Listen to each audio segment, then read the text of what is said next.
Welcome to another episode of Pound for Pound Box Report, another live episode, should I say, on a Friday night, episode 342. I'm your host, Michael. Joining me this week, Gail from Communities Digital News, as well as nyfights.com. Daniel, hope to have him on later. I think he's having some technical issues. And let me introduce uh, this past regular of the show.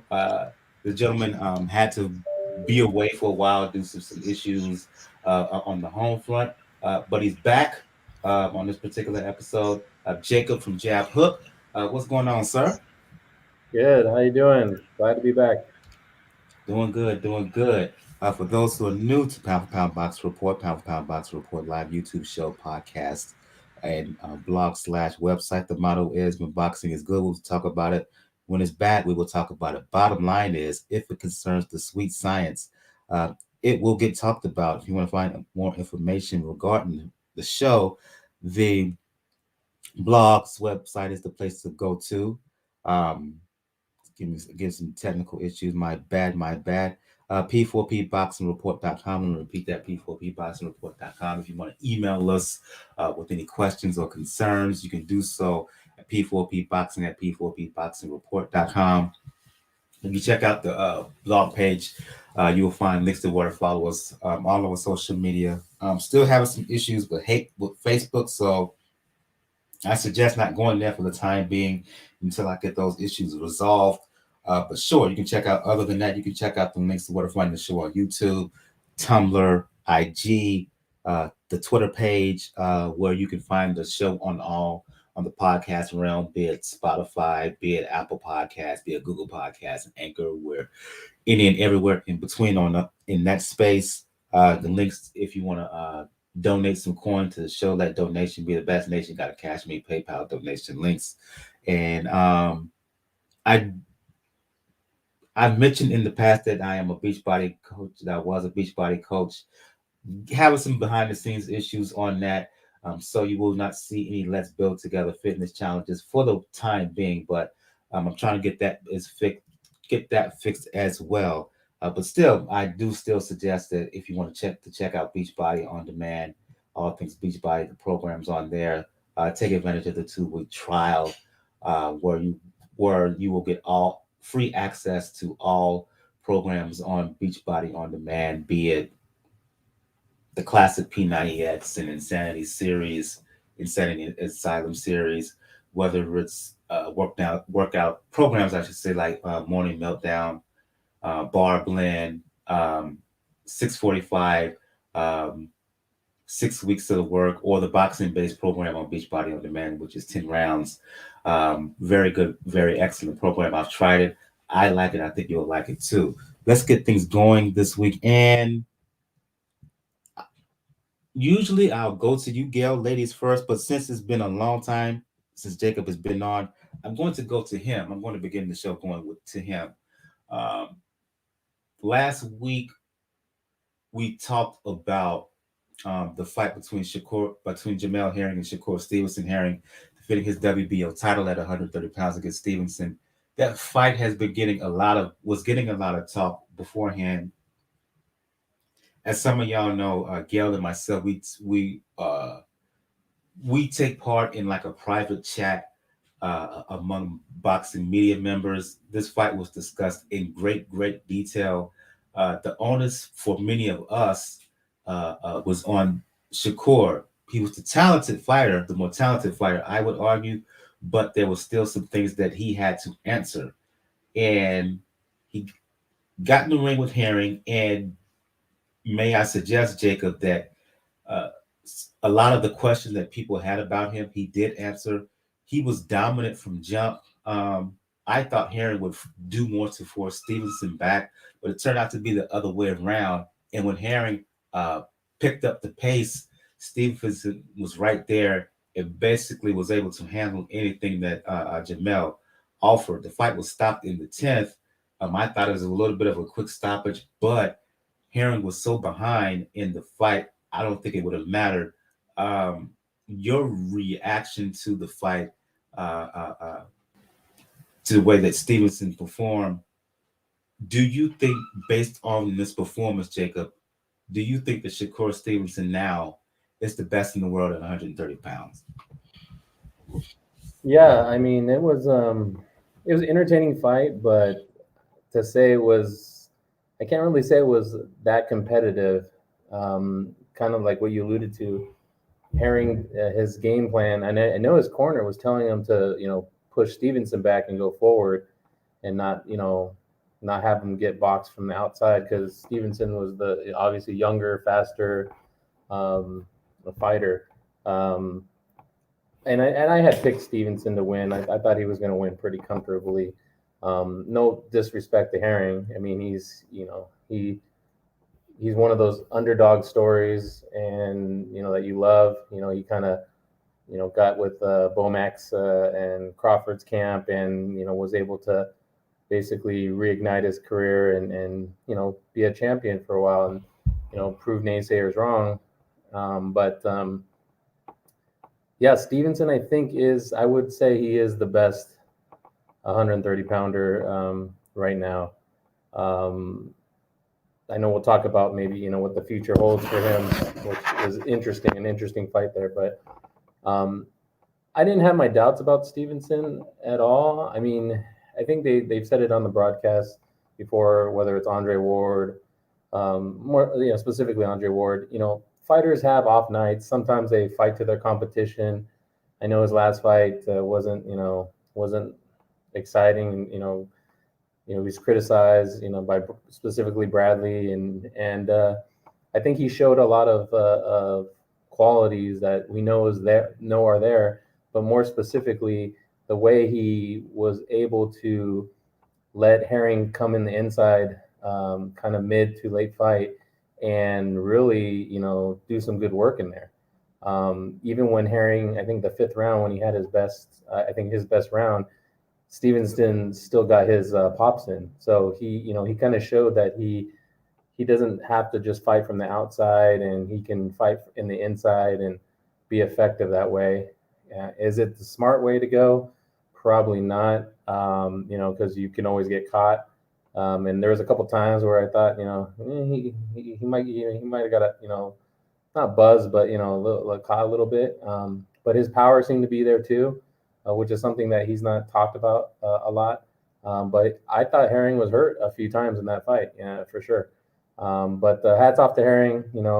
Hopefully he doesn't stick around too much longer. I don't think he has anything left to prove. But this is the Stevenson era.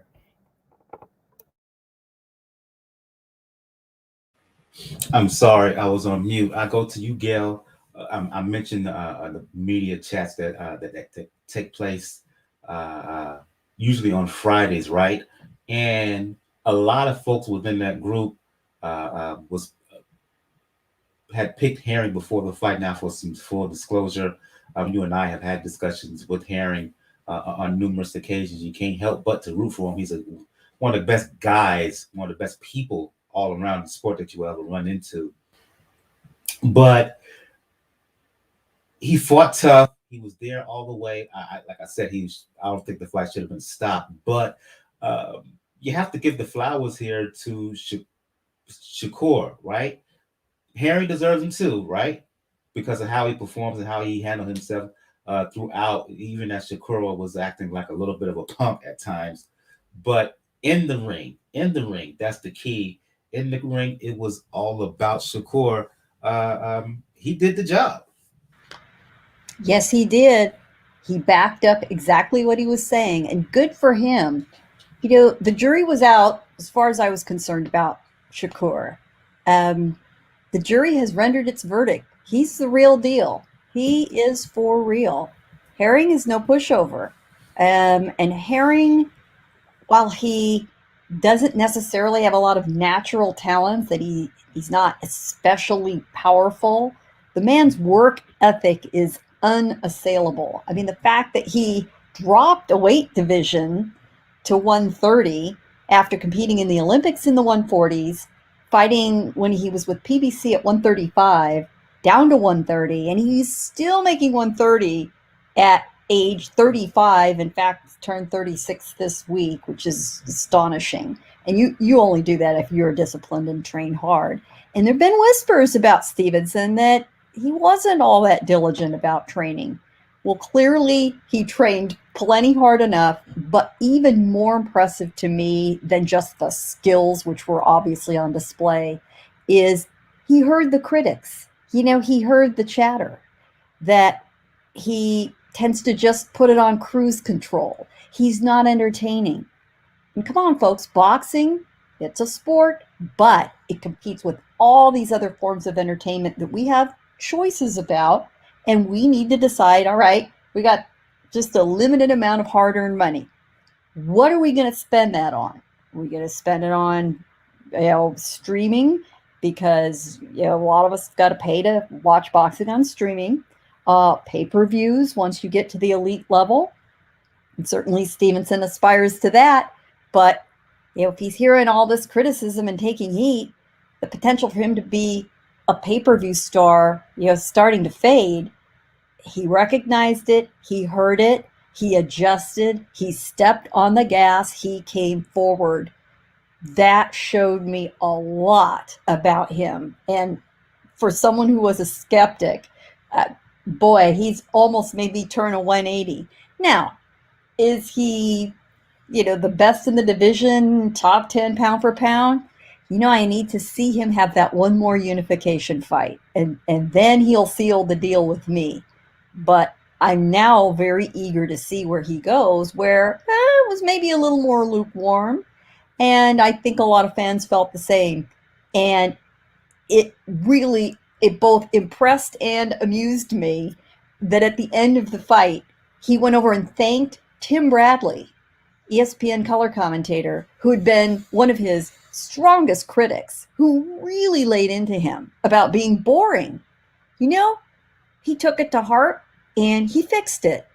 That says a lot about where this kid could go. You mentioned, Gail, that you would like to see him in one more big fight, unification specifically, for you to give him kind of that final stamp of approval. Let's go there right quick. I'll bring you into the discussion as well, Jacob.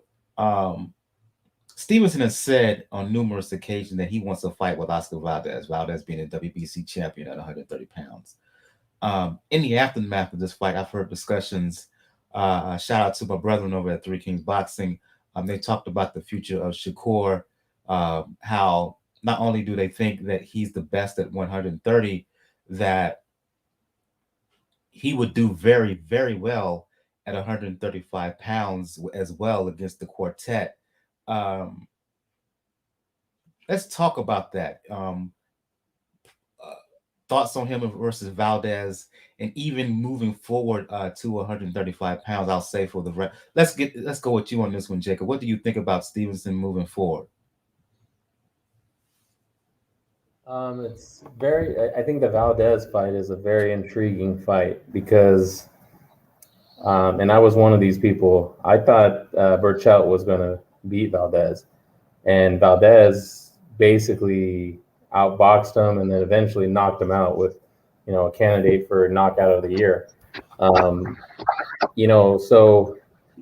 Valdez has done that, throughout his career. He's kind of, stepped up. The Scott Quigg fight's another good example where Scott Quigg missed weight by a ton. He still took the fight, broke his jaw, and still kept on going and won the fight. So he's had a pretty good career, Valdez, and he's proved a lot of people wrong.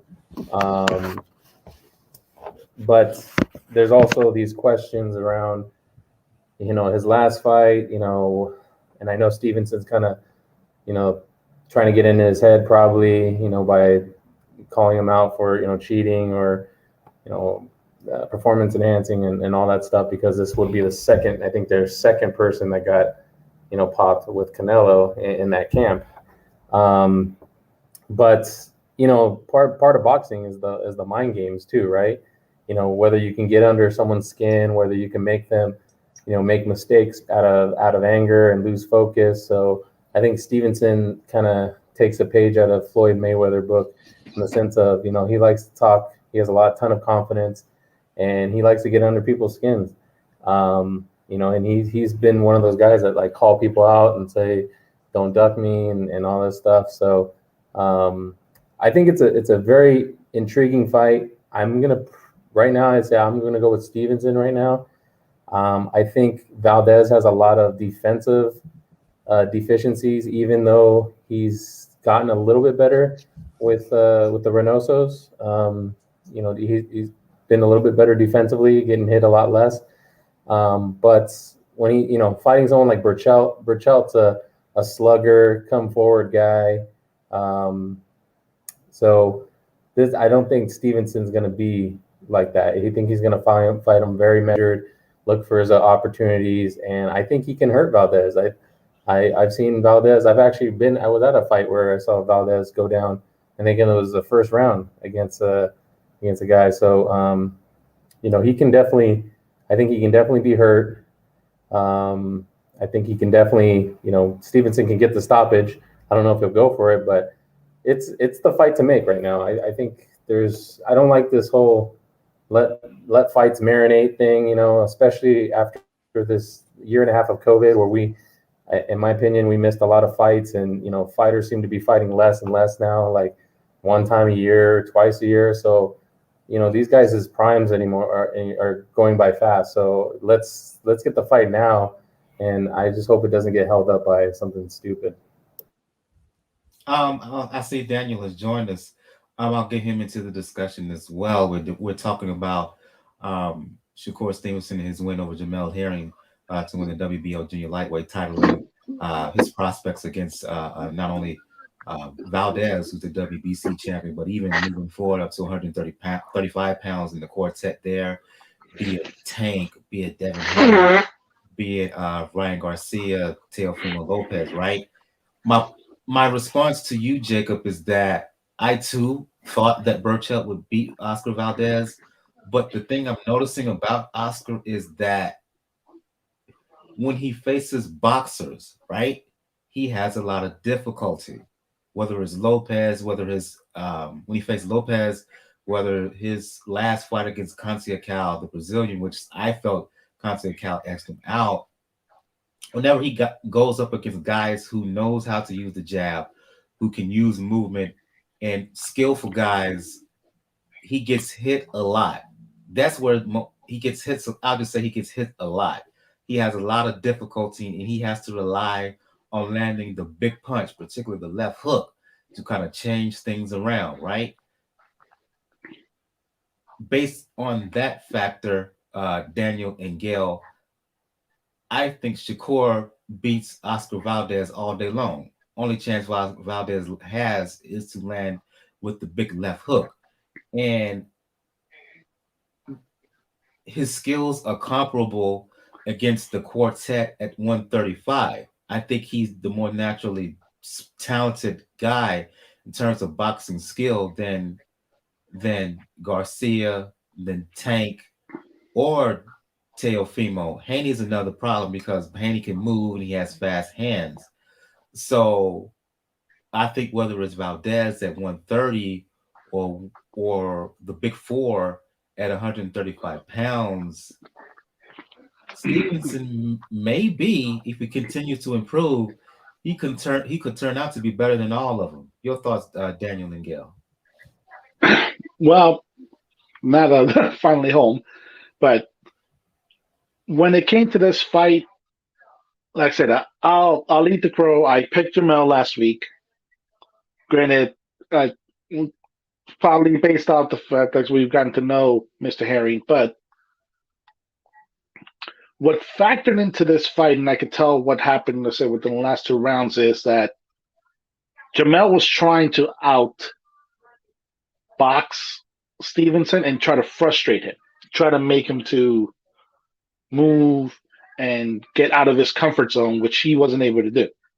And by the time he started getting his rhythm and trying to go a little bit shot for shot with Shakur, by that point, it was already too late. Because at that point, Shakur was already gotten himself into a rhythm. And not to mention that you could tell even in the clinches when both of these guys were clinching that Shakur was the naturally stronger guy because he was the one that was pushing Jamel around, even though Jamel was a lot taller than he is. So that pretty much told you what the tail of the fight was. It was a good win by Shakur. You have to give props to him. He didn't frustrate, but he has to learn he doesn't have to go completely all the way in order to win. But what he has to do is get a little bit more accurate. Even though he was pretty good this time around, he probably has to get a little bit more accurate when it comes to the guys that have a little bit of power. And that may be my issue with Valdez, with him. I can see Stevenson beating Valdez, but I can also see Valdez knocking Stevenson out. Because Shakur hasn't faced somebody in Valdez that will have the tenacity that he does. And to continue, even though he may be losing. And he always has that left hook ready to go.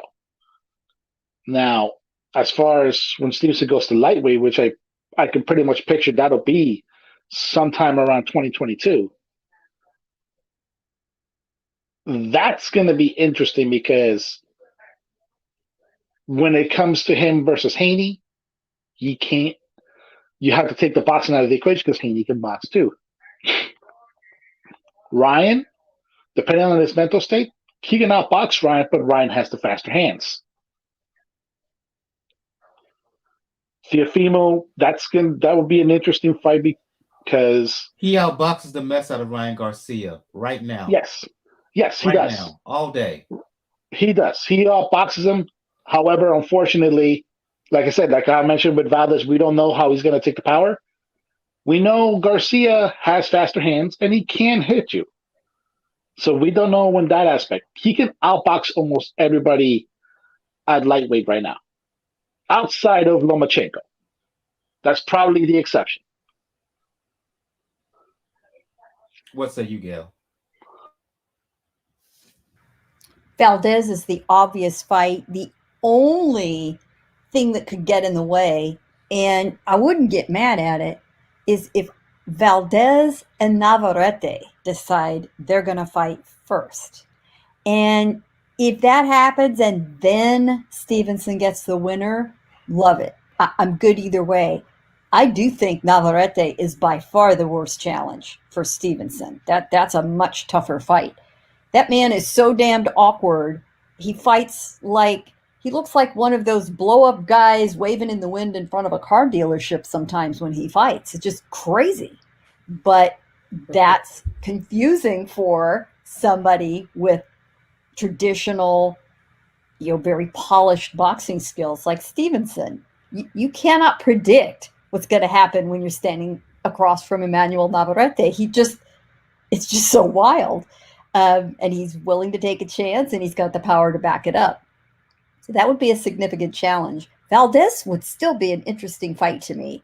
The last version we saw, wasn't pretty. But it all boils down to which version of Valdez shows up to fight Stevenson. And I think he's one of these guys that rises to the level of his opponents. I mean, he put on a war against Scott Quigg. He put on a war against Burchelt. His skills have been suspect in plenty of other fights, but when it comes to the big moment, he prevails. So however the configuration plays out, I'm all about it. I'm all about Stevenson moving up. There's plenty of great competition for him. He is very fortunate to be in a position where really good fights are makeable, and there are many options for him. So the kid and Top Rank are in the driver's seat on this.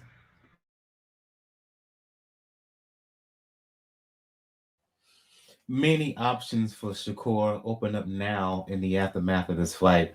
At 130 pounds or 135, I would like to see the fight against Valdez. If Navarrete moves up from 126, that's an interesting option as well. And of course, we mentioned the possibilities at 135. I just hope that he's not on the shelf soon for too long. I want to see him back in the ring as soon as possible. It would be good for him, the fighter, because I think just to keep his weight down. I think he tends to blow up in between fights, and given how young he is, and he didn't have that many number of professional fights. I think there's still room for a lot of improvement there. It'll be exciting to see what kind of fighter he is a year from now, 2 years from now. In terms of the folks at 135, you mentioned Lomachenko, Daniel, and I tend to agree with you. I think the fighter that will give him most problems at 135 right now is Loma. Shakur has talked about wanting to fight Lomachenko. Right now, if they were to fight, I would pick Lomachenko. 2 years from now, I may pick Shakur, but it's going to be interesting to see where he goes from here. Fight on the undercard of this card, Gail, is a kid we've mentioned a lot here on the show over the past year and a half, and that's Xander Zayas. Xander Zayas, excuse me. Interviewed him here for Pound for Pound Boxing Report, as well as Three Kings Boxing, simultaneous interview, if you will. Fought a guy by the name of Karpency. Excellent skill set. This fight was at 154 pounds, junior middleweight contest, Gail. There's still things that he has to improve that we don't know about him, really, in terms of like, can he take a punch? What happens when he faces real adversity? But based on what we've seen so far, Gail, going into 2022, there's a lot to be excited about. This kid Zayas, he's in the running for being for being a prospect of the year for 2022. He's shown that much potential. The poor Puerto Rican boxing fans have been waiting and waiting for someone's promise to pay off. And they've gone through fighter after fighter who looked good, looked great coming up, and just fizzled. I think they finally got somebody who's going to pay off big time. This kid is so polished. He is smart in the ring. He's patient. He's got plenty of tools. He could blast most of the guys out he's facing right now, but that's not what he's about at all. He's taking opportunities to learn. Yeah, he's still getting some pretty early knockouts, but he has also gone rounds now that he's, getting into double-digit numbers of fights. Hearing him being interviewed, speaking about boxing, about himself, about, any question he's asked, you would think the kid is 29 years old instead of 19 years old. He's that mature. He's blooming, blossoming there under Ismael Salas in Florida. It's a good environment for him. He seems to work well with others. He's absorbing everything he sees and learns. He really seems to be a very good student of the sport. There's just nothing not to like all the way around, in and out of the ring, about this kid. Credit to his family, his parents, who are both professionals, who've been very strict with him. His mom was the one that put him into boxing as a little kid, kind of a classic story, getting bullied at school, kind of the little guy when he was 6 or 7, got him into a gym. He hated it at first, but then he was able to fend off the bullies, and he grew into it. And I do think he'll grow into the promise he has. So anytime you see Xander Zayas, folks, on an undercard, you need to be there. You need to watch, because 4 or 5 years from now, when he is a big star, you're going to get to brag to all your friends. Hey, I've known about him from the beginning. Wanted to first of all give some acknowledgement here to Olaf, to Ivan DC. I don't know if you saw it early in the show, Gail. In the earlier, Ivan said, "Glad to see you back." For those who don't know, Gail was, and I thank you, Olaf. Appreciate it. And Ivan said, in terms of the conversation about Zayas, he said when I first saw Zayas fight, I can already tell you guys that he has a brighter future than Ali Walsh. He just has way more talent. You can see it. I'll go to you, Jacob and Daniel. Quick word about Zayas in this fight, and what kind of potential do you think he has down the line? Yeah, I mean, I'm very impressed with him. I think Gel basically said a lot of the observations that I would have on it, and most notably the patience. A lot of times when you get fighters that carry a certain aura or power or whatnot, they when they get somebody hurt, sometimes they rush in, or sometimes they kind of blow themselves out like early on, and then struggle with later rounds. So I really like that he has that mindset that he's not in a rush. Like he's looking for his openings. You can see him thinking in there. You can see him not wasting a lot of energy, and just being as precise as possible. So he seems to have a really good head on his shoulders.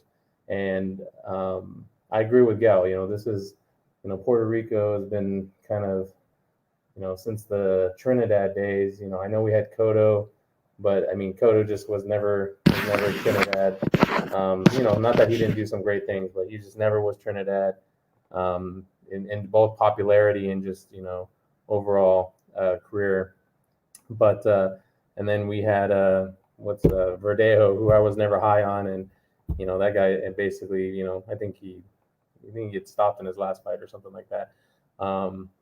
But yeah, I think I see a lot of promise with this kid, and hopefully Top Rank, they do pretty good about moving their talent along, at stepping up the opposition, giving them chances to fight on their platform. And yeah, I think the sky's the limit for this kid.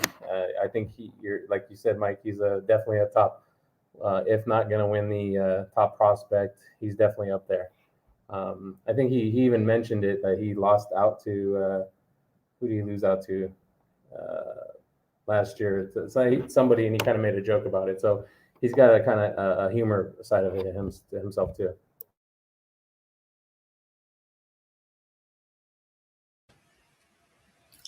I've heard a lot of comparisons between comparisons in terms of Zayas to some of the all-time great fighters from Puerto Rico, Daniel. Most notably Cotto and Tito Trinidad. Is it too early at this point to start heaping this kind of praise onto someone who's still so young? Yes. In a way, yes, because what we're starting to notice is a pattern, and unfortunately, this is the case with a lot of Puerto Rican fighters post Trinidad, and especially now post Cotto. They've been trying to coronate them, unfortunately, a little bit too soon. Jacob mentioned Verdejo. We've seen dedication to ring and turned out to be a horrifying human being in real life. And now you have a situation where they did the same thing with Berlanga. Berlanga had a test. It was actually good for him, but you're already starting to see some of the Berlanga hype now starting to move to Xander.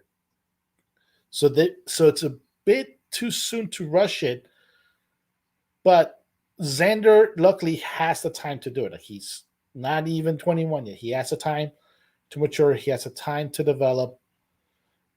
Mainly what he has to focus on is to make sure that he doesn't get his head filled up too soon, because that may have been one of the factors that got people really hyped up when it came to Berlanga in his last fight. He was already talking smack about Canelo. Knowing full well he's nowhere near ready for Canelo. So Xander luckily does have a good head on his shoulders, but I wouldn't put that much hype on him this soon. Would the situation change next year? Possibly.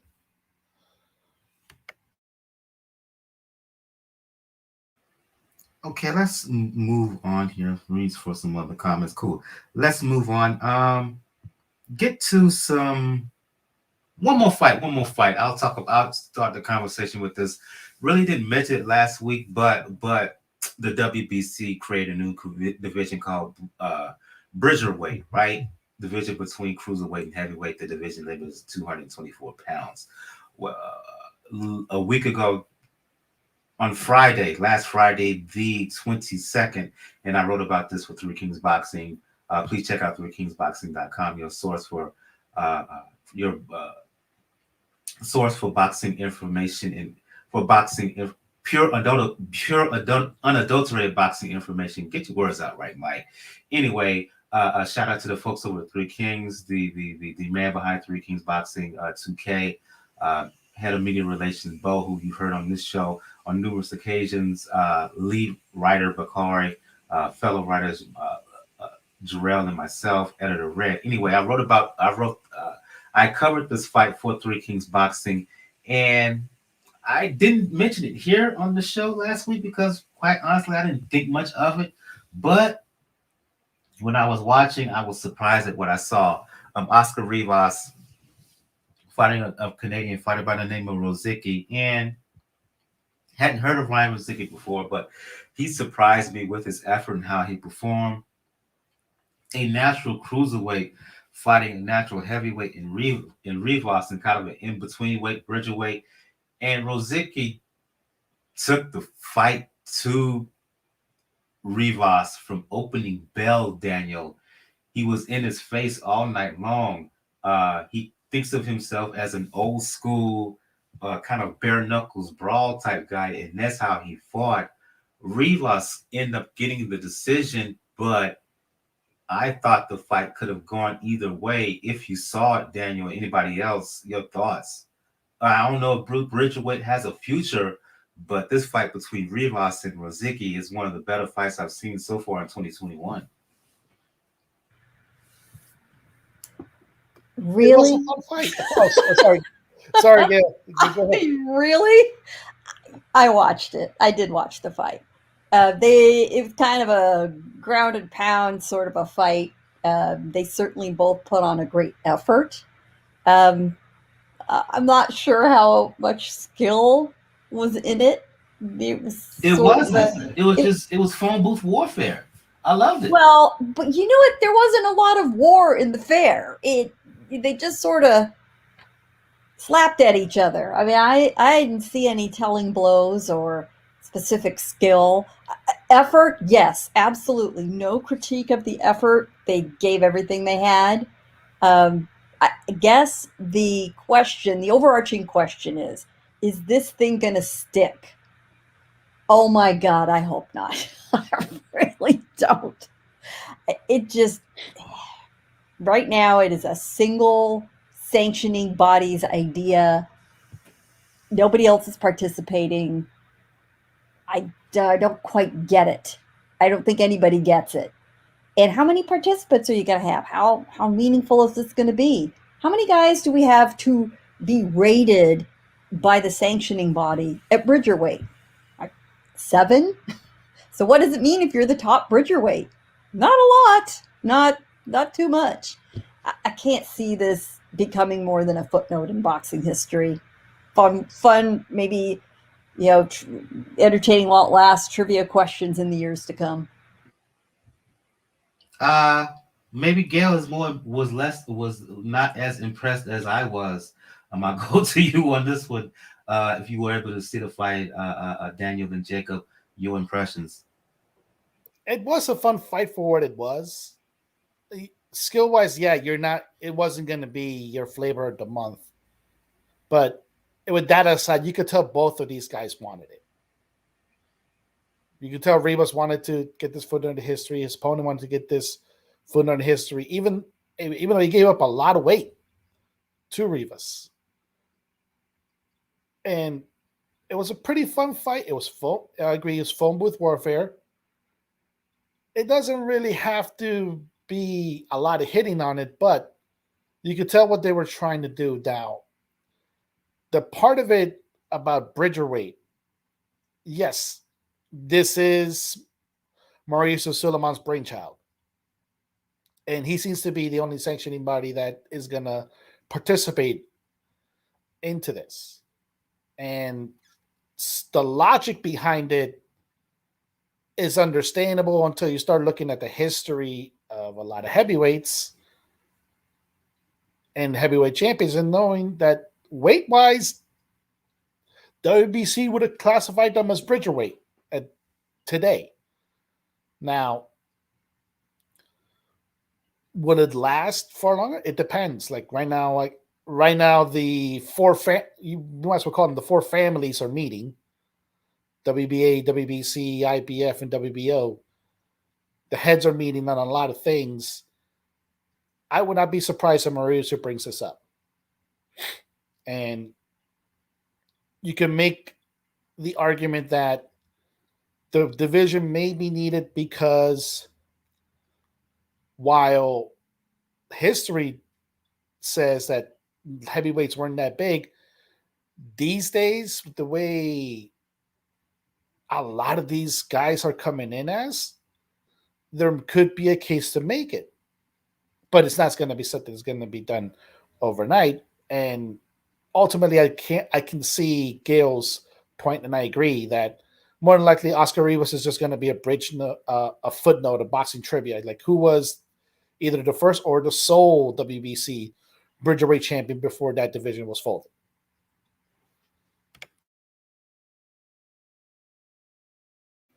Quick word on this fight, Jacob.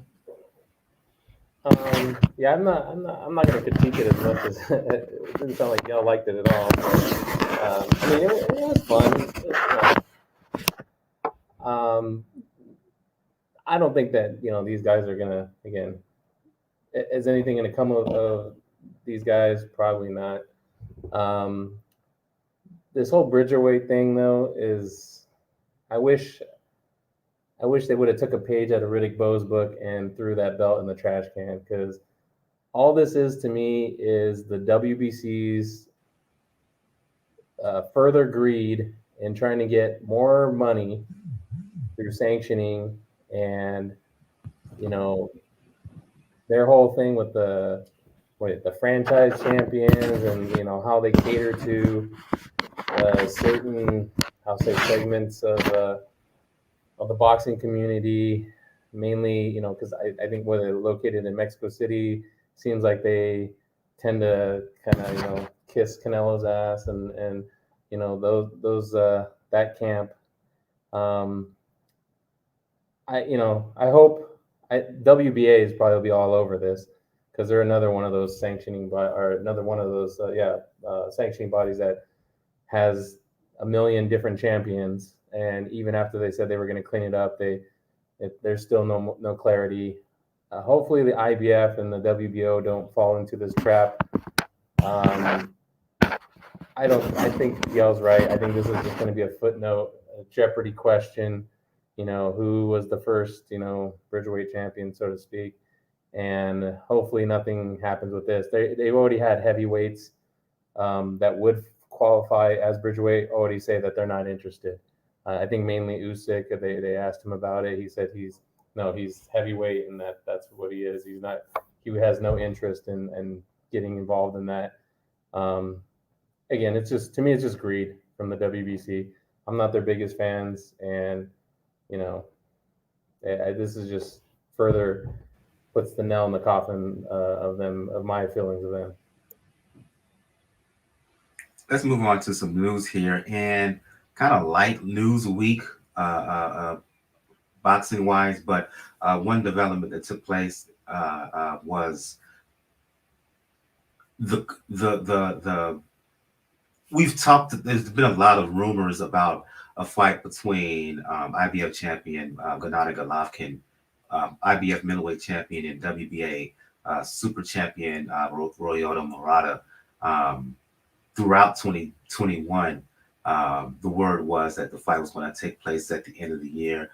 Up until now, we have not heard any official word about that until just a couple of days ago, when there was a developing story that the fight was going to take place. There has not been an official announcement, but according to ESPN, both men have agreed to a deal, Daniel, for a fight in December in Japan.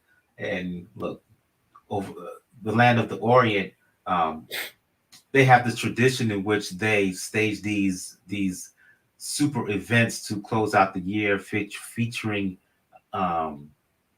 domestic world champions, right?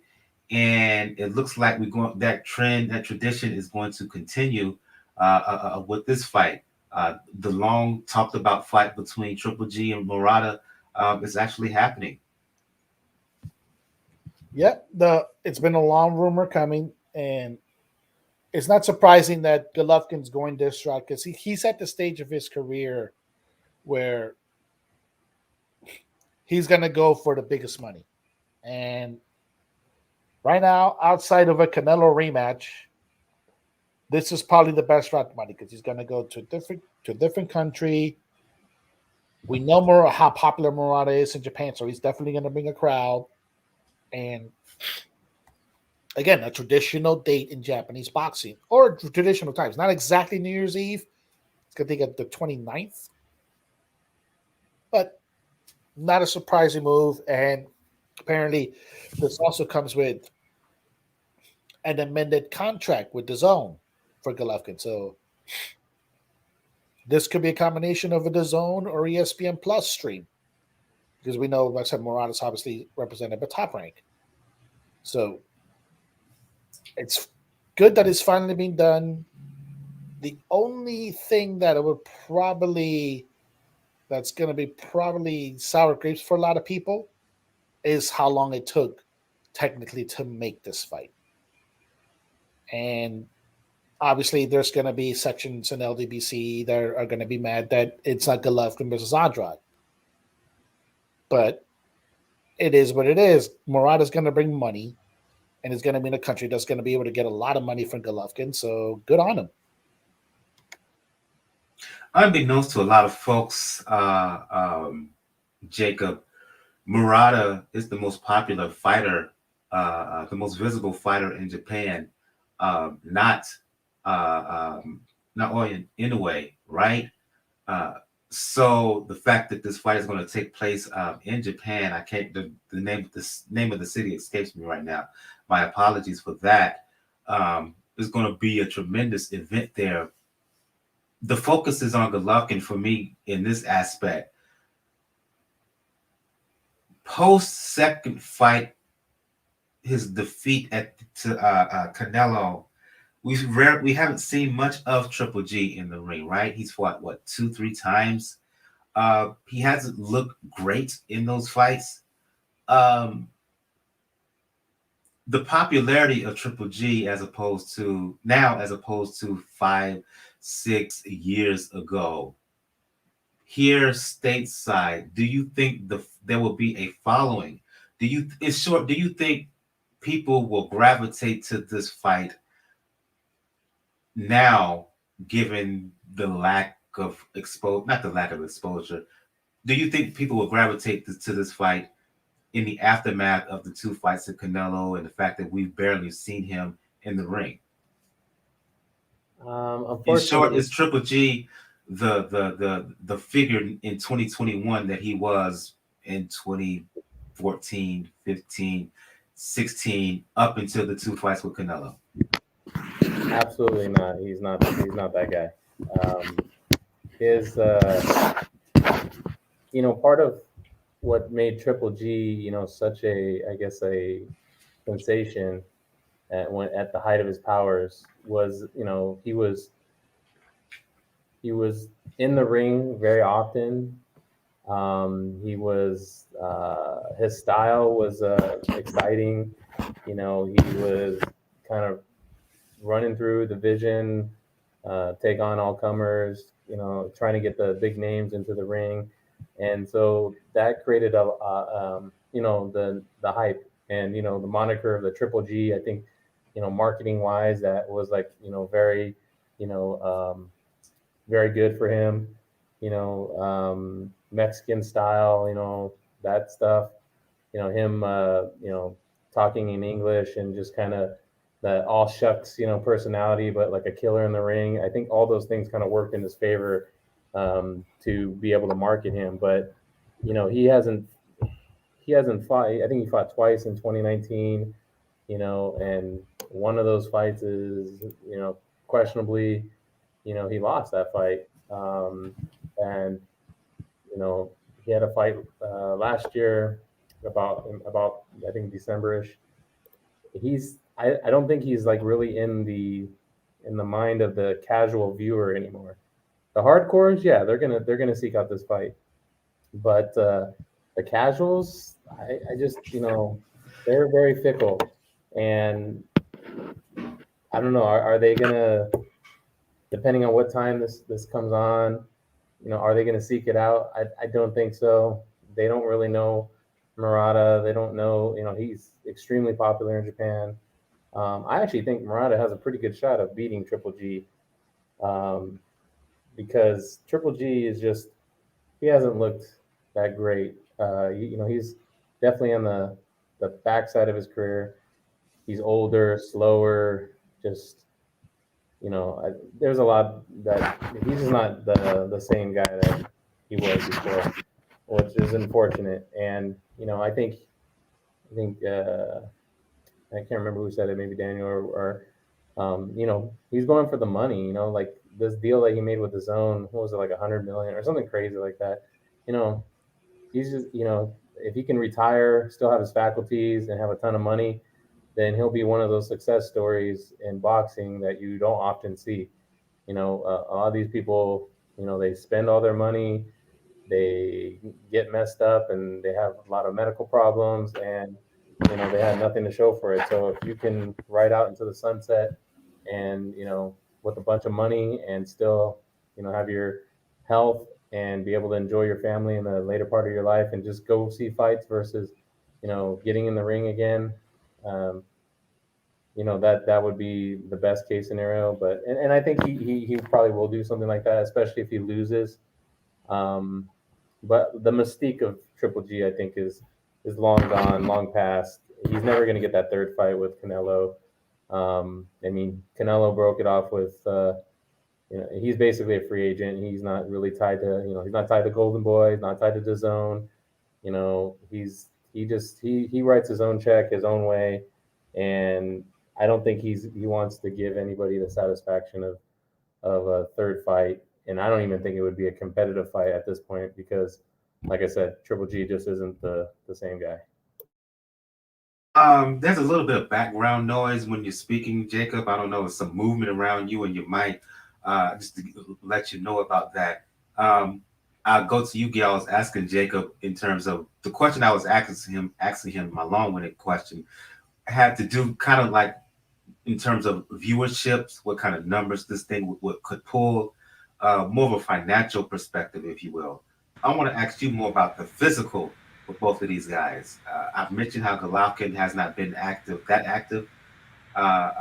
Murata has been on the shelf, right? By the time this fight happens, he will be coming off of a 2-year layoff. So while it's a big event over there, the second part for me is, what kind of fight do you think this could be? How good could this fight be, given the level of inactivity by both men? A lot of unknowns in this fight. Both have shown to be tremendously skilled, but it's been a long time. Ring rust and age is going to be overriding questions in this fight. It's interesting how Golovkin has positioned himself in this fight. You're right about Murata being a big star in Japan, not just a boxing star. He is one of the most famous athletes in all of Japan. He's a gold medalist from the Olympics. That's a big deal to the Japanese public. It's a signal accomplishment. He fills arenas. He's he's recognized walking down the street kind of guy. It surprises a lot of Americans to hear that, who barely know him. The last time I saw him was when both of the fights that he had against Rob Brandt. And in the first one, where they fought in Las Vegas, very close to Christmas, They barely filled the small venue at the park at MGM. And there were so many members of the Japanese media there that all of the media press materials were in Japanese. All of them. There were very few of us English-speaking media there, which is fascinating. And that's the one he lost. He came back to just wipe Brant out. So he can do it, but that's been several years ago. It's a big money fight for both. So while they've got to get back in the ring against somebody legitimate, they're going to roll the dice at some point athletically. They have to, because they've both been out for so long. So this way, they at least get a great payday. Whoever wins, if it's Murata, he's done it at home. It's a huge accomplishment. If Golovkin wins, he's back in the picture. Then he's going to need to look for a fight against somebody else that is makeable with DAZN. Now, everybody thinks he's on a collision course with Andrade, and I think he might be. And maybe that's the fight he cashes out on. If he loses, which is possible, very possible, the good news for him is by doing it in Japan, he loses somewhat out of the public eye. We'll all read about it. Who knows what the timing of the fight will be?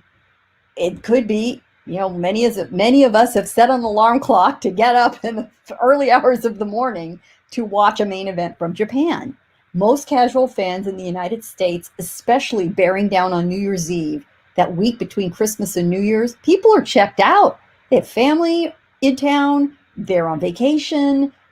They're not going to get up at 3 or 4 in the morning after having sat up, having a good time with people, family, and friends the night before during the holidays. So Golovkin gets to have this fight out of the spotlight, which helps him. He gets a big payday, which is what he's about right now, because he does have one foot out the door. It's really a good fight for him. It is a bit of a dangerous fight. The other reason that it's valuable for both of them, it's a unification fight. There's a WBA belt and an IBF belt in play. So they can both legitimately say they're not taking easy fights. It's, they're both taking a chance. It's smart on both their parts. It's risky for both of them, but they've done everything they can to mitigate the risks that they have individually on both sides. So let's see what happens. I'm fascinated by this. And, should Golovkin lose, should Murata lose, that big paycheck sure makes you feel a lot better. Another fight is taking place over in Japan to kind of close out the year. In a sense, is the return of Naoya Inoue after spending 2020, 2021, making a name for himself in the States. He returns back to his home country of Japan, fighting for the first time over in Japan on the 14th in Tokyo, fighting at home for the first time since his win over Donaire November 2019 in the final of the World Boxing Super Series Bantamweight tournament. I'll go back to you on this one, Gail. Look, I wrote about this earlier this week for Three Kings. I get it. It's a homecoming for Inoue. He's fighting a fighter from Thailand by the name of Dapion. He's ranked 6th by the IBF. However, and looking at his record and seeing some videos of him, this is a showcase bout for Inoue, in my opinion. I take it for what it is. How do I feel about it? I'm pretty mid. Inoue should beat him and beat him easily. Get this out the way, and let's hope we get bigger fights from him, meaning another unification bout in 2022. I don't have any problems with this. I'm not mad about it. It's a showcase fight. Everybody knows it. This is for his fans and his country. That's it. It's far better that he do this and stay busy than sit around waiting for a big fight. Because at this point, dance cards are filled. He would sit until next year, early next year, most likely. Props to him for getting in there. We, of course, think it's a showcase, giveaway, gimme, easy pickings. Every fight has the smallest potential to be an upset. This guy's legit. He's probably going to be flattened by the monster like nearly everybody else is, but he's taken a chance on himself. The Japanese public gets to see somebody that, second to Murata, is a really big star. Japanese boxing, it's a huge sport. So there's nothing that I object to in this fight. I really don't. And this is not for North American or European fans. If we get up and watch, fine. If somebody carries it because we're curious, fine. Tim Boxeo will give us a stream. Thank you, sir. But that's for the complete hardcore. And this is not for anybody else. Quick thoughts on this one, Jacob and Daniel.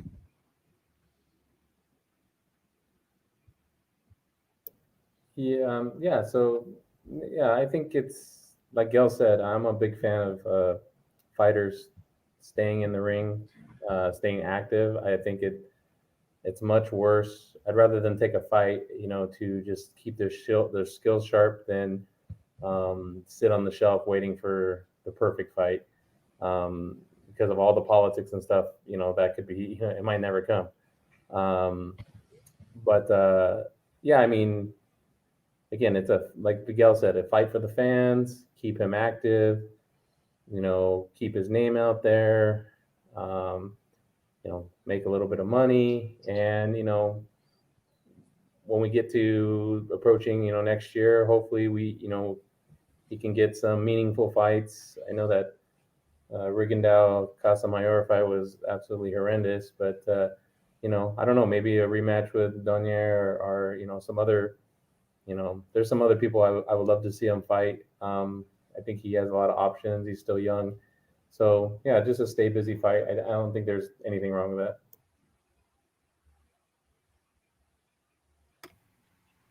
I agree. It's a good move. Keep himself active. Don't sit on the shelf too long. It is a homecoming in a way. And you're not the most popular. You're not going to be the most popular after we discuss who it is Murata. And there's a good chance you might start becoming the third one with what Kazuto has been doing lately. But it's a good measuring stick as far as being active and waiting on what the fallout's going to be for the rest of the division, whether it's going to be Donaire or Casemiro. So, good move. And like I said, good homecoming for, anyway. Speaking of Kazuto Ioka, WBO champion at 115 pounds. I forgot to put this in the docket. Quick word from each of you on this one.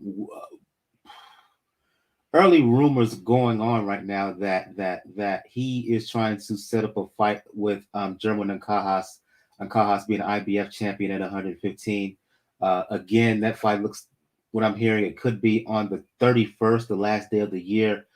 Quick word on rumors of that battles in negotiations from any of you. That's a good little fight. Again, that's the absolute hardcore boxing head fight. That's your fight to the nth degree, Michael, because we know how you are about the small weight classes, the Japanese fighters. Ancajas is a brand name, so that'd be a good name to have on your resume.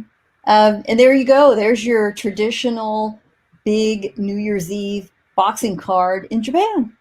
Don't hate it.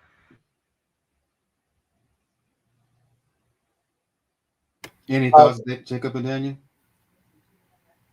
I love it. I love it. Because, like I said, it keeps him active. It puts him into a very interesting decision when it comes to the division because he beats Ancajas. Suddenly, you can eye the winner of whenever we're going to have this trilogy between or whoever comes out of the WBC mini tournament between Chocolatito Estrada, Rung Visay, I think for Vargas when it comes into that with WBC. So that's a good option to have. That's a good bargaining chip to have. If you have Kazuto and there's a really, really big fight coming after this if you win. I also love it. I want people to stay active. I want to see fights that, with quality. Obviously, I want to see good opposition, fight good opposition, but we're not going to always get that. But if we can get a quality guy in there, or even two guys in there, and put on some boxing, I mean, we're all fans here. So I mean, if more boxing on TV, or whether I have to search it or whatever, is always a good news for me. Let's move on to talk about some fights that's coming up this weekend. I'll just make a quick note. We're recording this episode Friday, October 29th. Junior lightweight contender Archie Sharp, ranked second by the BO at 130 pounds. He fought this afternoon. Won his bout against a fighter from Africa. I can't remember his name right now. Let me look it up right quick while I continue on. Anyway, he won by 10-round decision. Anyway, bottom line is he won. He called out Shakur Stevenson after the fight. They've been beefing at each other on Twitter. Would not be surprised, since we talked about Shakur earlier, that bout is Shakur's initial title defense, first title defense. Yeah, that's a possibility right there when it comes to Stevenson. I wouldn't be given that Aram is talking about, to your point, Gail, making Navarrete versus Oscar Valdez. Shakur had a reaction to that on Twitter earlier this week. Sharp said, Sharp basically tagged Shakur and says, let me get done with my fight, which was today, and then we can fight. Shakur basically was dismissive, like, oh, really? I'll beat you the same way. You basically said, I'll beat you up. The guy's name is Kabore, Kabore. That's his name. Sharp beat him by unanimous decision. Just want to make that note before we move on to fights that's happening this weekend. I'm gonna split these fights up because we're running a little bit long. Let's go with Jamal James. Daniel, he has a version of the WBA belt. He's participating in a basically a 4-round elimination tournament to kind of clarify the WBA welterweight championship, if you will. Fighting a guy by the name of Butaev. Fight is happening tomorrow on Showtime. Don't know how I feel about Jamal James, Daniel. He's tall, he's skilled, tall at 6'2" for the division, and skilled, but I've seen him put down. When I try to break him down, I'm like, sometimes he's okay, other times he looks like he's on the verge of getting knocked out because I see some weaknesses there. Your thoughts on Jamal James and his upcoming fight against Butaev?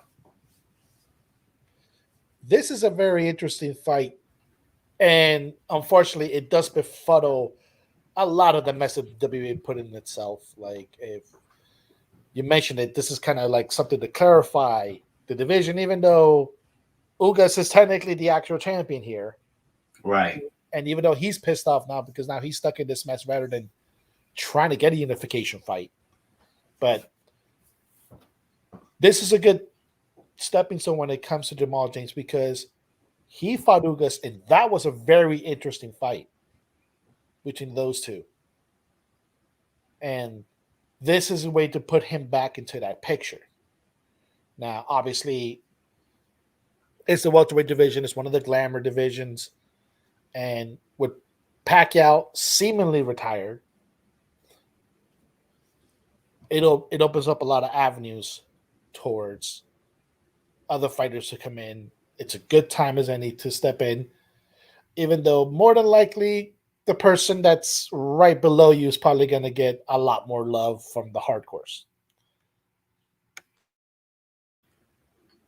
On the undercard, Jacob, you have one of the better prospects / contenders now in the sport. He's getting a lot of talk recently. Southpaw Jaron Boots Ennis. We've talked about him plenty on the show. Virgil Ortiz, he's a fighter who's on the verge of a championship shot at welterweight. The other prominent welterweight contender / prospect / contender is Boots. He hasn't been tested, but from what we've all seen of him, he has superstar potential written all over him. Seems to be a kid who can do it all. Not only the legit technical skill, but he has flash, he has power. Whatever that quote unquote it factor is in the ring that draws attention to himself in terms of his fighting style, Boots seems to have it in droves, right? He hasn't been hit, right? He hasn't faced any real adversity. He's fighting Thomas Dulorme on the undercard of James Butaev. Do you see any possibility that he could face some adversity against Dulorme? No, I don't think so. I agree with you. He's one of those kind of fighters that I like to see more of, in the sense of, I think he has some skills, and he's, tries to put on a show, and I'd like to see his, competition go up. But as far as, Dulorme, Dulorme to me is, he's a little bit kind of longer in the tooth, in the sense of, he's been fighting for a while. I think his best days are behind him. I don't think that he will. I don't think Ennis is going to have any problems with him. Dulorme is tough as far as, I guess durable, but I don't really see him posing any problems. I mean, there's not really anything that Dulorme does that Ennis doesn't do better. So, in a way, this is kind of like just a stay busy fight. As they move him up into more like better competition, hopefully. But yeah, I see him winning, and hopefully he gets another meaningful fight.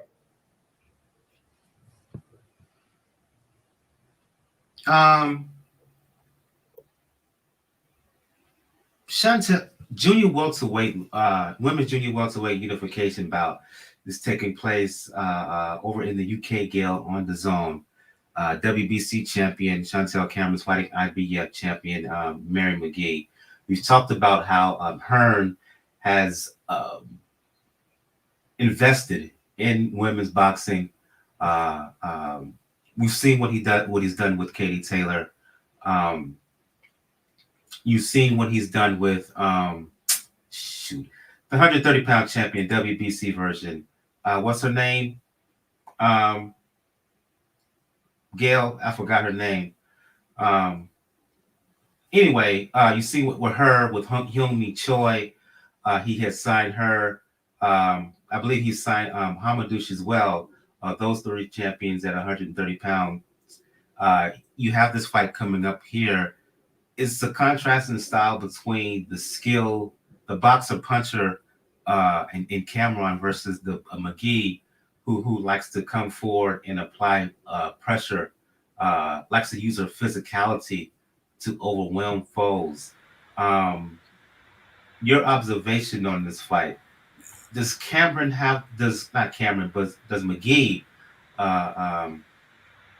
does she have to knock Cameron out here to ensure victory? It is really similar in a way to the Stevenson Herring fight last weekend. McGee is probably going to have to knock Cameron out, yes, to win. And she needs to pressure and smother and crowd and bully Cameron. Cameron's by far the more skilled fighter, but she's got some pop herself. Any women's professional who has more than a 50% knockout ratio, and Cameron does, has a lot of power. Because those Excuse me for interrupting. I remember now. WBC 100. Yeah, Terry Harper. She's got a big fan base in the UK. Yeah, Cameron is likely to take this fairly easily. McGee, who's an American, she has a lot more mileage on her. She's not that much older than Cameron. She's only 4 years older than she is, 35 and 31. She's fought almost double the rounds, and she had a long break during which time she had a son. So she got back in the ring originally just to get herself back in shape. So props to her. This is a great fight for her to get back in, earn a paycheck for her trouble, get back. We'll see how tough she makes it, but it is definitely an uphill climb. This fight is the main event because the original main event that you all were expecting between Dillian White and Otto Wallin got called off because Dillian White has shoulder injury, Quote unquote. quote unquote, which absolutely nobody believes. And he wants to toss this fight aside so that he can wiggle his way into a fight against Tyson Fury. That's a shame. I would like to have seen him against Wallin. I'm really eager to see Wallin get back in. And diverting the discussion just for a second, Eddie Hearn needs to give Wallin a good fight, a decent paycheck for his trouble, match him well. I want to see him. I want to see what he's got. He put up as tough a fight against Tyson Fury as anyone has given him. And in retrospect, his performance looks even better compared to Fury's recent fights. So he needs to get back in the ring. But Hearn has never been afraid to showcase women's boxing. He puts good talent in there, well matched, so that the fights are good, entertaining, lively. And he has really developed the marketplace for women's fighting in Great Britain. Wait. Stop. Excuse me for interrupting. I don't know who you are, Dickie, Two Guns. But if you don't like it, you can bounce. I'm not going to mention what he said. But if you don't like it, you're free to go somewhere else. Yeah, apparently you didn't hear me talking about all of the men earlier for the last 2 hours. Or you could have heard me yesterday talking about the men for another 2 hours. So I will not demonetize this YouTube stream by saying what I think of you. And sometimes it is a plus to occasionally bow to being polite. It's a boxing show, by the way. Boxing. As a matter of fact, let me. If you don't like it, leave and take them 2 thumbs down with you. Don't give a damn. You're free to go you're free to go anywhere else. There are other platforms and in terms of what you were quote unquote looking for. And I'm sorry to tell you, I don't need it and don't want it here. Thank you very much. And I appreciate that Michael is doing this because he's the host. But let me tell you something. I have a hide like a rhino. So if that's all you got, really, that's it. That's weak. What happened? Do we need to jump comments? I'm just read the public comments on YouTube. I'm not going to repeat what he said. But like I said, if you don't like it, leave. I have no problem. Anyway, so folks, you can catch that fight on the Zone tomorrow. That is your early card at 11 a.m. And it's also worth watching for the heavyweight bout on the undercard. Oh, I'm going to talk about some men. So if you're still around, Dickie, listen up. Alan Babic, a.k.a. Babic the Savage from Croatia, is going to fight, wait for it, Eric Molina. It will be the most trash-tastic fight of Saturday, and I can't wait. Sorry, I like my boxing candy once in a while. Babic weighed in at 214, Molina 257. With his jeans on the scale. Then I'll go back to you and get back on my boxing thizzle. Excuse me for being distracted there. I'll go to you, Daniel. Jose Zepeda returns to the ring. He's fighting a guy by the name of Vargas. And this fight has been highlighted as much about the pre-fight has been highlighted. About what went down today during the post-fight weigh-in, well, a little bit of a brawl ensued. Zepeda, following his war with Baranchik last year, arguably a big-time candidate for 2020 Fight of the Year, probably the leading contender for Knockout of the Year. Zepeda didn't look that great in his last fight. And to me, it seemed like the Baranchik fight was still feeling the effects from that from a physical standpoint. How do you think he would look now, having more time to kind of recoup and recover from that fight, from that just knockdown, drag out war with Baranchik in terms of this fight against Vargas? This is going to be a fun fight. I know I've said it, but this is actually going to be a fun fight. And I'm not just talking about the weigh-in shenanigans that happened today, but the fact is that Zepeda does have a bit of trouble against southpaws, slick southpaws at that. And Vargas fits that very, very well. So that's going to be a very telling fight, and it is going to be the barometer, like what you mentioned, of how much did the Baranchik fight take out of him. Now that we will discuss now probably the post-fight shenanigans, the weigh-in shenanigans, there's probably going to be a lot of animosity. Obviously, this is good. This is Mexico versus Puerto Rico. Saw the vibes up there. The choice of colors and Vargas's camp leaves some questions to be asked, but this is going to be a very tough fight for Zepeda. Obviously, he wants to get into the title picture. He wants to get into Josh Taylor sweepstakes, and this will be a good step in doing it. And this will be a decent venue to do it. The Hulu Theater in New York. I already know by here there's going to be a pretty decent Puerto Rican crowd showed up because I'm going to be in the city too. There's could be a chance I could be there too. So it's going to be a fun fight. I love it.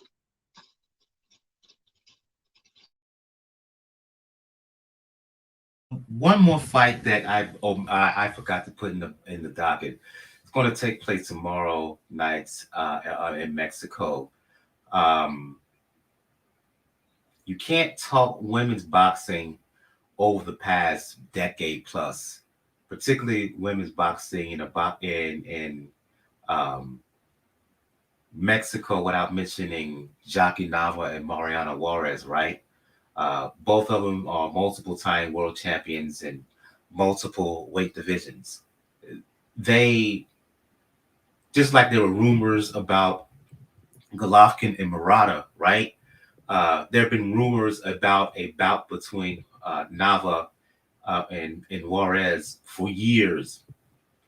Many people thought that fight was that we would not see the fight. I'll just put it that way. Well, announcement was made in September that the two ladies are finally going to get in the ring. It's going to take place tomorrow night in Tijuana. Some would make the argument that the fight is past its time. Should have happened years ago when both ladies were closer to their physical primes. And I'll go to you on this one, Gail. My response is, okay, that's an argument, but that doesn't mean it's still not a big fight.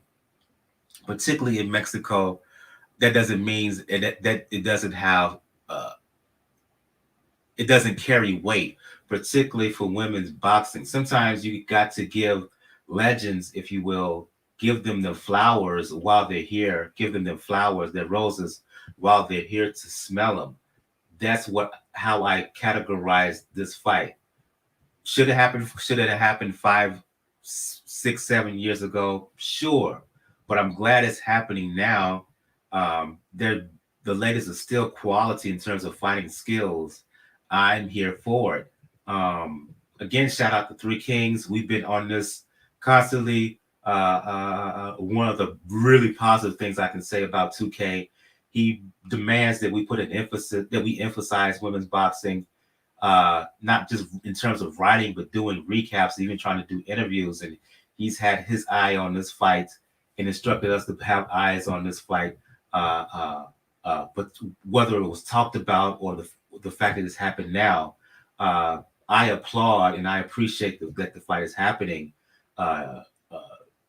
Quick breakdown of it, Gail, if you will.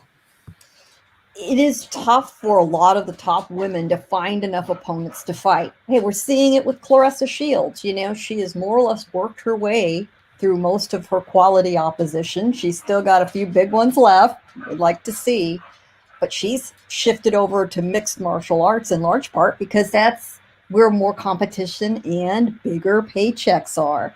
But women in Mexico still have a lot of opportunity for fights. There are a lot of countries where women's boxing is well accepted, but they do still run into more problems with finding opposition. So sometimes these fights, take a while to put together, to find the right people to get it done. It's still going to be a good fight. Nava is a very well-respected big star in Mexico. Jackie Nava is known as the Aztec Princess. And they'll put on a good show. Hey, Tijuana boxing, there's nothing like it. And a lot of it does get televised where you can find it on a stream. Again, shout out to our buddy Tim Boxeo. He's always got the streams up for a lot of these international fights that we can watch in the United States. But for any of you that are able to get TV Azteca, and that is the channel, Box Azteca is the broadcast that features Julio Cesar Chavez Sr. as one of the broadcasters. If Senior doesn't have a problem with women's boxing, neither should you. Daniel, Jacob, quick word on this fight between women's fighting legends here. I will admit, this fight actually flew under my radar a little bit. It caught me a little bit by surprise, but thank God it's finally been made. That's all I'm going to say. Thank God it's finally been made. It's going to be fun. And the more we can get this into the mainstream, the better. I understand now what the comments are, but hey, women's boxing is growing, and it's going to get more recognized. And quite frankly, next weekend we're going to have another big fight too, Unification 130. Get used to it, folks. Yeah, I mean, for me, and it's hard to get out of this mindset because it's been, I think kind of ingrained in me, from an early age, and it's just a society thing, I think. But, like as people like to think that, I guess, women's sports, our athletes are, less superior in some aspects, specific sports, and it's specifically boxing. But what, for me, it's another fight, right? There's skilled, athletes in the ring that are there to win. They're entertaining. 9 times out of 10, if I go to a live fight and there's a couple, maybe 1 or 2 women's fight on the card, they're usually some of the most entertaining fights. And some of the fights that we think that are going to be entertaining, they ended up being snores, on the men's side. So I just look at it. I'm trying to, again, not say so much as, women's boxing or men's boxing, but just think of it as boxing.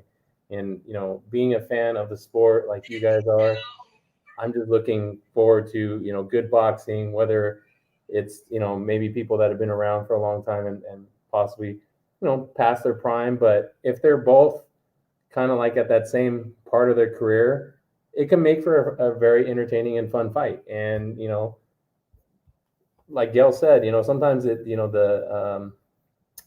harder for them to find, competition, or harder for them to get on cards or get the support. Maybe not so much like in Mexico, but in this market. But if they can get that exposure and get a fight and put some money in their pocket too, and they're entertaining, and it's great for boxing.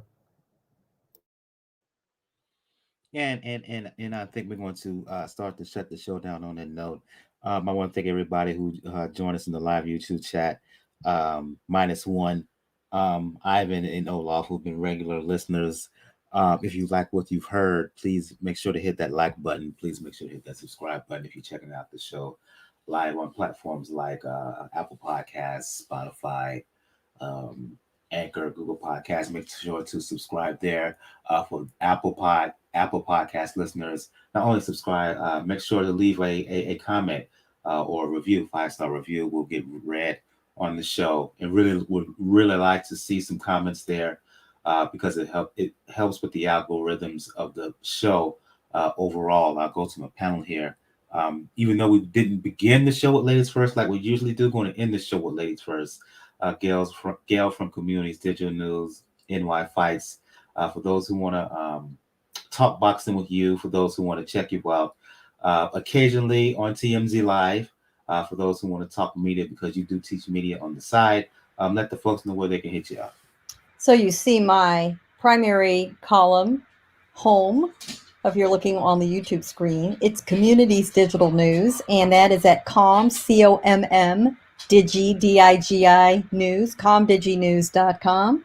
I also run a more opinion-based boxing column at NY Fights, NewYorkFights.com. The difference between the two columns is on NY Fights, I get to swear. I'll go to you, Jacob. For those who want to talk the sweet science, for those who want to talk movies, because I think you still connected in some capacity to the Wrong Real podcast. Let the folks know where they can find you. Yeah, first of all, I just want to say, thanks for having me back, Mike. I know it's been a long time, with everything that happened with, COVID and just, I'm not the only one. I mean, a lot of people lost a lot of people, family members, friends. So it was a rough year and a half, or it's been a rough year and a half, but, things are starting to kind of change around. So I hope, the listeners and everybody out there, hope that they're healthy and safe, and things are starting to turn around for them. And hopefully I can make a more regular appearance on here with you fine people. I love talking boxing with you guys. I can be found on Twitter sometimes, not very often anymore. It's hard to find time to stay active on there. But it's at JRATM23.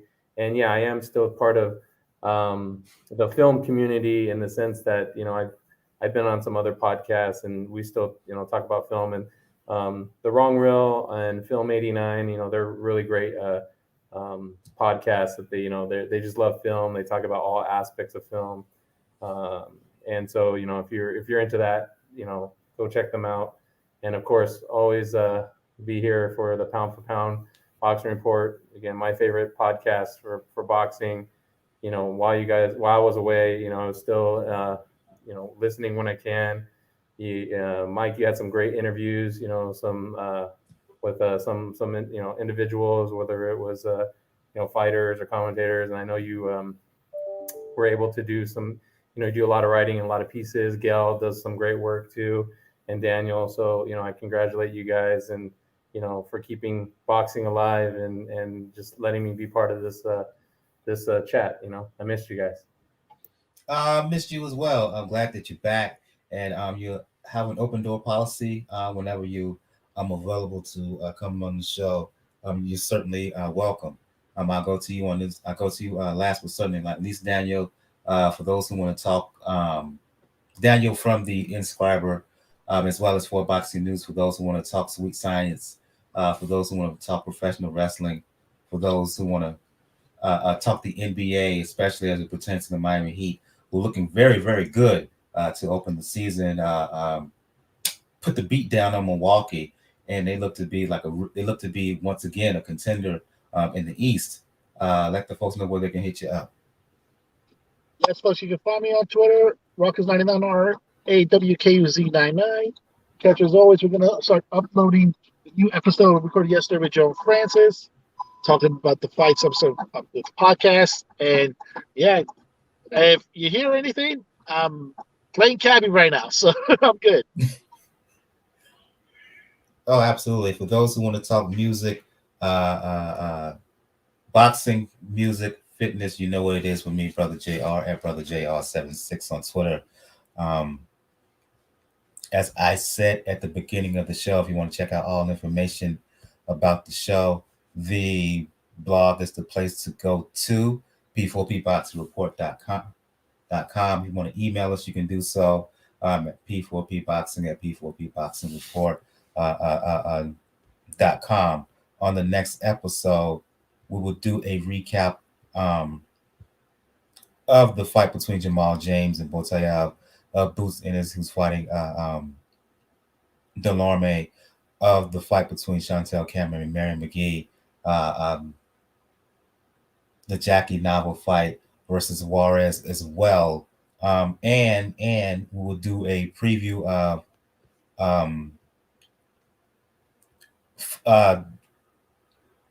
how can I put it? Do a preview of Canelo and Caleb Plant, right? They're going to fight on the 6th for undisputed honors at 168 pounds. Fight's going to happen in Las Vegas. Also, the day before, that's going to be on the 6th. On November the 5th, going to have a unification bout at 130 pounds between WBO Women's Super Featherweight Champion Michaela Mayer. She's going to be fighting Mavia Hamadouche, who's the IBF champion at 130 pounds. That fight's going to be on ESPN Plus. Also on that night, Hannah Rankin is going to defend her junior middleweight title, fighting Maria Lindbergh on the undercard of Canelo. Not the greatest undercard. Anthony Durrell's going to fight on that undercard, as well as Ray Vargas. And we may touch into some strawweight action as Panya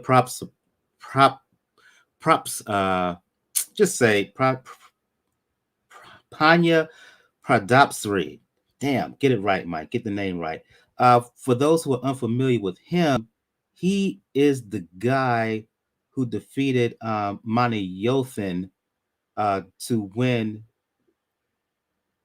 who defeated Mani Yothin, who had the mythical 50+0 record, to win the world title at strawweight last year. One of the surprises of 2020. He's coming back to defend the title in his home country of Thailand. So we will talk about all of those fights. I want to once again thank everybody who joined us in the live chat. Again, -1 for Gail for Communities, Digital News, and NY Fights. For Jacob of Jab Hook and the Wrong Real podcast, for Daniel from the Inscriber and for Boxing News. I'm your host, Michael. This has been episode 342 of Pound for Pound Box Report. We will see you guys next time. Everyone have a good evening. Good night. Happy Halloween. And happy Halloween. Happy Halloween. Y'all forgot happy Halloween is Sunday.